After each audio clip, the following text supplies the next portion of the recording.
அதாவது சிவகங்கை மாவட்டம் இளையான்குடி அருகே உள்ளது பிஸ்மில்லா நகர்.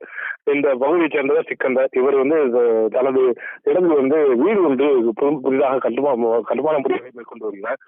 அதன் பின்புறம் செப்டிக் டேங்க் கட்டும் பணியானது பணிக்கான குழி தோண்டும் பணியானது கடந்த 3 நாட்களாக நடைபெற்று வருவதாக கூறப்படுகிறது.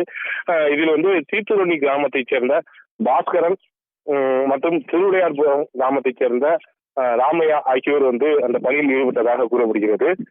இவர்கள் கடந்த 3 நாளாக தோண்டி தற்சமயம் 30 அடியை இந்த குழியானது எட்டியுள்ள நிலையில் இன்று காலை குழி வெட்டி கொண்டிருக்கும் பொழுது விஷவாயு தாக்கி மயக்கமடைந்துள்ளனர்.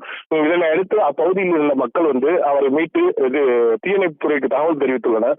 தீயணைப்புத்துறையினர் ஆக்சிஜன் உள்ளிட்ட சிலிண்டர்களை கட்டிக்கொண்டு உள்ளே இறங்கி அவர்களை மீட்டு இளையான்குடி அரசு மருத்துவமனைக்கு அனுப்பி வைத்துள்ளனர். ஆனால் வறுமொழியிலேயே அவர்கள் இருவருமே பரிதாபமாக உயிரிழந்துள்ளனர். இந்த சம்பவம் இப்பகுதியில் பெரும் பரபரப்பை ஏற்படுத்தியுள்ளது. ஹரிணி.